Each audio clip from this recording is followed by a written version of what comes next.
Good. Hey, Nick, how you doing? All right. Is everyone Like ready? so? Is this on still? Yep, it's on. Okay. Thank you. All right. Yeah.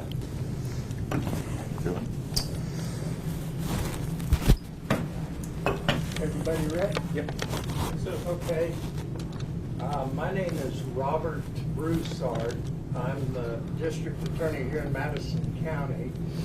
And as you all know, we have conducted an investigation in the incident at Deshler High School. We became involved in this because the district attorney in Colbert County, Hal Houston, recused himself from the matter, which is what he should have done. He knows everyone involved.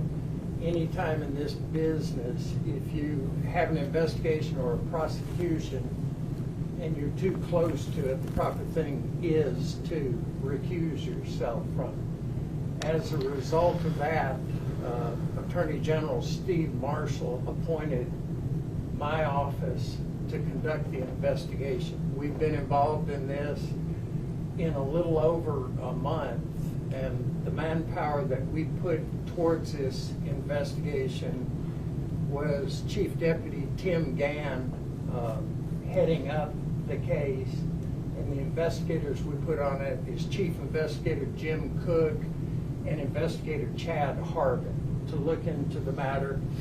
They have made multiple trips over to Colbert County and to the high school and have interviewed multiple people, have canvassed all evidence, all possible evidence in this matter on multiple trips to Deshler High School and to Tuscumbia over there, and we have concluded our investigation. I feel like it's been as thorough as any investigation could have been.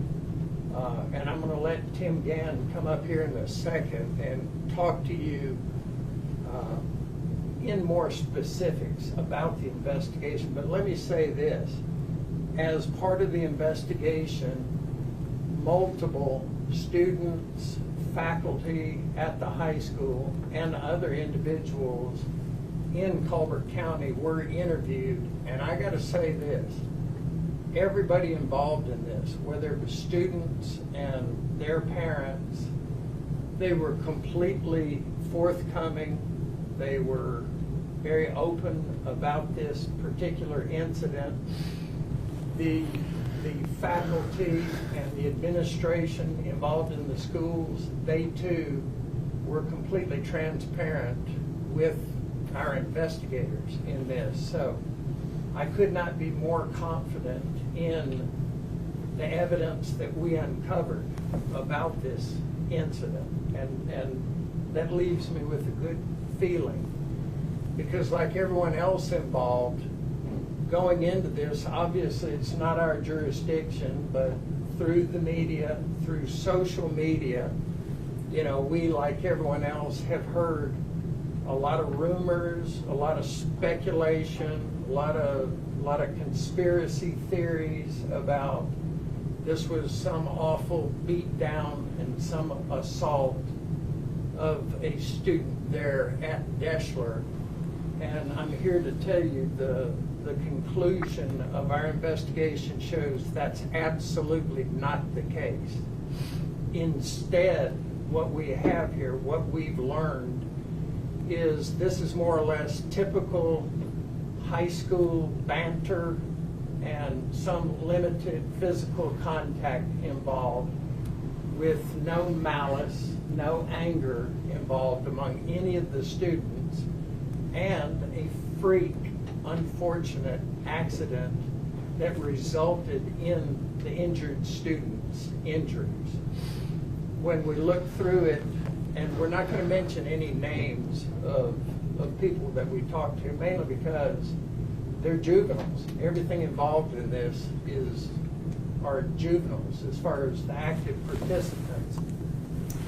But when we look at it, it's one of those deals where you think this is everyone here has been through school. Everyone knows what goes on at school, folks cutting up, carrying on. And as I said, it was a freak accident that resulted in serious injury on the injured student. So our job here was to determine what happened, and after determining what happened, whether there was any possibility for any kind of criminal action in this matter. And I'm here telling y'all, this case is closed as far as the criminal justice system goes. We are through with it. There's lots of unfortunate things that happen in life, and that does not mean necessarily there must be criminal charges. And we uncovered no evidence that would support any kind of criminal charges in this matter. So this will conclude this case as far as any possibility of criminal action. What I'd like to do is have my Chief Deputy, Tim Gann, come up and walk you through in a little more detail of what the investigation revealed. Tim? Appreciate it. Yeah. During the investigation, our investigators conducted somewhere along the lines of about 17 interviews. During those interviews, they were able to speak to 8 eyewitnesses that were present and watched the events happen. And so what I'm going to do is kind of walk through what the witnesses told our investigators, and I have some photographs up here that hopefully will give everybody some reference to what I'm talking about. Phil, if you don't care, click on the first one. What we uncovered, we have the student that was injured, and we have one student of interest based on the information that we got. They are, by all accounts, friendly with one another. They're not close friends, but they've never had any issues one way or the other. There was no beef. There was no animosity, and that comes from both students. Both students both confirmed that there has never been any issue between the two of them. They're both football players, and that afternoon they had completed a workout at what they refer to as the Armory, but it is their workout facility, and that is located this building right here. Traditionally, they work out for about 30 to 35 minutes. They break it down, and their coaches talk to them, and then after the workouts, they go from this facility to their field house, which is located here, which would be 11A right there, and they do film study. This day they broke it down, and they're leaving this area right here in just groups. They're walking from here basically to there, and there is a sidewalk right here, this area right here. So when they come out, they hit this sidewalk, come down here, and make a turn right here and walk across to this facility. That's where they're heading. Okay, Phil, go ahead. What I'm talking about, this is the workout facility. Looking back toward it, this is the sidewalk they're walking on right here. This is the football field, and you can't see it on screen, but right about here would be the field house where they're headed to do film study. Okay, Phil. This is looking back the other way. This is the landing and the stairs where it leads down to the road across the street to the field house. Okay, Phil. This area right here is where the incident happened. The boys are walking with a group of other football players and a coach. There's about a group of 5 walking along with other players, but this group has left the workout facility. They're walking along this sidewalk. Now, they have been cutting up basically all day long. Every time that this group is together, they're laughing and joking like football players do. As they're walking along, the two subjects involved, the injured player and the student of interest, are walking beside each other. The other students are walking around them, and they're talking and they're laughing. At some point, while they're talking and laughing, the student of interest goes behind the injured student, and basically it's referred to as a bear hug by everybody who saw it. He wraps him around the shoulders, and they're walking together in step, and they're laughing and carrying on. One of the witnesses say that the injured student coughed, made a weird sound, and at that point, the student of interest lets go of him, thinking in his mind what he said, that something wasn't right. At that point, the injured student somehow, I don't know how, but he faints or passes out. All the witnesses say that he was going down and he took a couple of steps before he was completely unconscious, which is about this area right here. They're walking this way. This landing right here is about 6 inches tall. The witnesses describe as going down, his foot slips off this landing about right here, his left foot, which sends him into kind of a leaning fall to his left side. And at this point, he's completely unconscious. He cannot protect himself. He is falling full force with no hands or no anything to protect himself. His knees hit about right here, and the students describe it as a catapult action when his knees hit, that his upper body goes forward extremely hard, and the first thing that hits is the side of his face and the front of his face. He lands about this area right here, face down.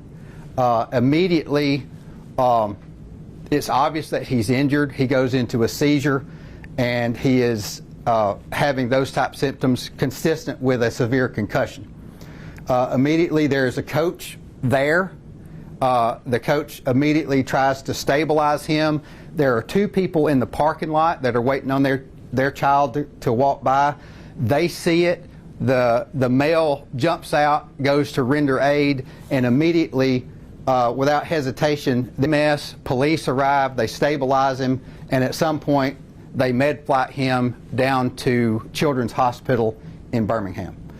By all accounts, during the incident, there is no arguing, there is no fighting, there is nothing but laughter and joking going on. And when he hit the ground, nobody touched him other than to stabilize him, because he is moving kind of uncontrollably because he's having a seizure. I know there were reports of some type of beat down by several students. That did not happen. There is absolutely no evidence to support that theory. The only evidence is that for whatever reason, and it's just speculation on our part, I don't know why he fainted. I know it was right after a workout, so that could have had an effect on it, but there's no way to really know why he fainted, but we all know that he did. And really, we can't say that it had anything to do with what the student of interest was doing, because by all accounts, they're laughing and joking. Once he was med-flighted, he was taken down to Children's Hospital, and he is continuing treatment down there. At that point, students started writing statements from the school. Investigators have also recovered real-time text messages from students to their parents describing the events. And those were provided to the investigators as they asked for them. Every single eyewitness describes these events in exactly the same way, just from a different perspective. And while they're doing interviews, parents are cooperative. They're bringing cell phones so that we can have that evidence. And basically, after we looked at everything and under the circumstances, that's why we came to the conclusion that there's absolutely nothing in the criminal justice system that is appropriate in this because there was absolutely zero ill will and zero reckless behavior going on when this happened. It's a tragic accident, and the injuries are terrible, but it's not criminal. So Is that it? I think that's it. Any questions? If anybody has any questions, For your Tim. we'll just start. In this investigation, how much of the information came from Mr. Borden himself? How much conversation were you able to have with him? We were able to talk with. I'm sorry. You're good. Yeah, we were able to talk with him last week. He had had about a month to recover, and he was very lucid with us and was able to give us quite a bit of information. And his account matched up. Well, his account matched up to when they got to the Armory to work out, but unfortunately he didn't remember anything after that, so which is understandable based on the circumstances. This may not be part of the criminal investigation, but probably was revealed in your interviews. I know the parents were very upset about how the school didn't directly contact them when this accident happened. Did you find out why there was this kind of break in communication? That wasn't really part of our investigation. I can say this, that every time that they interviewed a student, the parents were notified and most of the time responded and sat in on the interviews. That was the school policy as far as us doing interviews. School policy on how they handled it with the parents and all that, I don't have any opinion or issue on that because that wasn't what we were looking for. Yes, ma'am. Going off of what some of the parents or some of the family members had said is that it took you guys a little bit of time to speak with the students. So will you confirm exactly when that first interview was conducted with the students who were there? I think we got involved September the 4th. September the 4th is when we got involved. We started interviewing students the very next week. The investigators, we all traveled over there to meet with the family, and we began interviews immediately. There were some preliminary statements given to law enforcement, and our investigators took those statements. We have those statements, and they were basically just brief statements done by the school. But after we did the interviews with everyone, those statements did not contradict themselves. We just got a whole lot more information when we sat down and talked to them. But the statements of what happened were pretty consistent from start to finish, from real-time text messages and statement writing to when we completed our interviews last week. Everything's been very consistent. And then a follow-up question to that. Did you speak to the student's doctor at all to see if what the statements were saying with injuries matched up with what they said? I did not speak to the doctor, but I listened to conversations the family had with the doctor. And I think what the doctor would have said if asked, and I think he actually said this, is these injuries were consistent with an assault. There's no question, and I would agree with that wholeheartedly.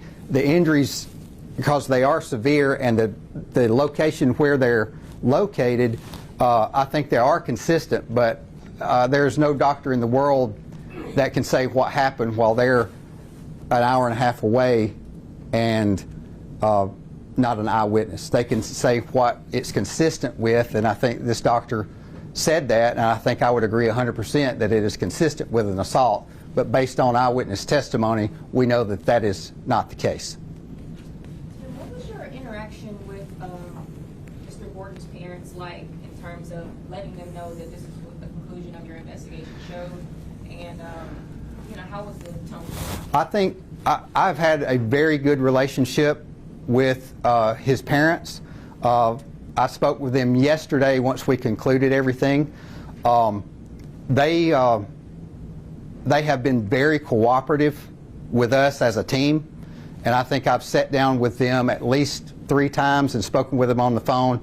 And really what we wanted to do is just to be as transparent as we could, and so real-time text messages, I would keep them updated on what we were doing. I didn't give them details because the investigation was ongoing, but almost daily and several times a week, we would text back and forth, and I would let them know, hey, we're interviewing these witnesses. We are doing this. Just keeping them updated on on the investigation as it was going on. As they're doing the investigation, they're reporting to me, and then I'm talking to them.